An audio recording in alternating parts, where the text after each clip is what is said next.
জগন্নাথ দেবের আগমন উপলক্ষে দীঘার মাসির বাড়িতে এখন উৎসবের আবহ। প্রভুকে দিনে 5 বার ভোগ নিবেদন করা হচ্ছে। রয়েছে বিশেষ রাজভোগ আর তার সঙ্গে প্রভুর প্রিয় খুদের পিঠে। সব মিলিয়ে দীঘার মাসির বাড়ি এখন ভক্তি রসে ভরপুর।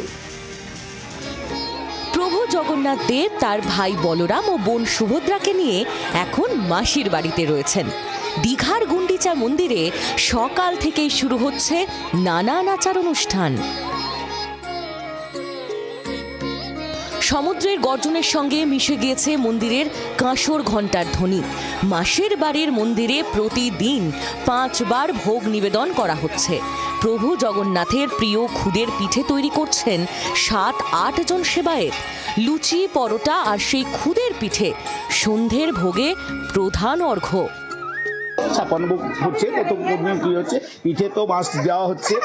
এসেই তিনি পিঠে খেয়েছিলেন, তারপরে আবার সকালবেলা এসে সন্ধ্যার সময় এসে তারপর ভোগ দেওয়া হয়েছে, পিঠে দেওয়া হয়েছে। তারপর থেকে যথাসাধ্য মানে যতটা সম্ভব, যতটা মানে অতিথিকে আপ্যায়ন করা যায় সেটুকু আপ্যায়ন করা হচ্ছে। সকালে, দুপুরে, রাতে 3 বেলা ভোগ নিবেদন করা হচ্ছে।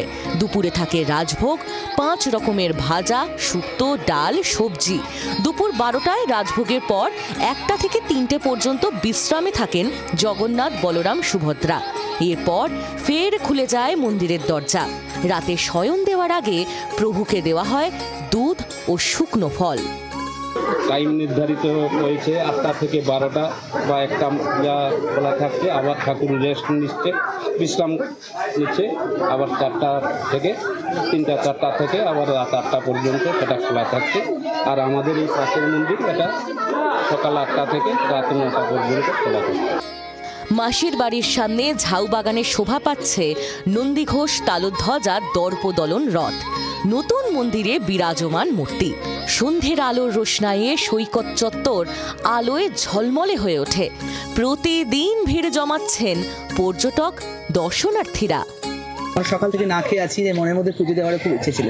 ঠাকুরমশাইকে বলে আমরা যে মেইন মানে ঠাকুর আছে যেখানে পাথরের যেটা জলে ভেসে এসেছিল, ওখানে আমরা আমাদের পুজো দেওয়ার সৌভাগ্য হয়েছে। আর মাসির বাড়ির দরজা বন্ধ, কিন্তু আমরা বাইরে থেকে দর্শন করেছি। পুরী গেছি, পুরীতে যেমনটাই এখানেও তেমনটাই। এবারে আগের চেয়েও অনেকটা আনন্দ আমরা উপভোগ করতে পেরেছি। দীঘার মাসির বাড়ি এখন ভক্তি রসে ভরপুর। শেষ দিন অর্থাৎ উল্টো রথে ভোগ খাওয়ানো হবে প্রায় 10,000 ভক্তকে। ক্যামেরায় দেব মল্লিকের সঙ্গে কিরণ মান্নার রিপোর্ট, জি 24 ঘন্টা। বাংলার আওয়াজ, বাঙালির আবেগ, জি 24 ঘন্টা।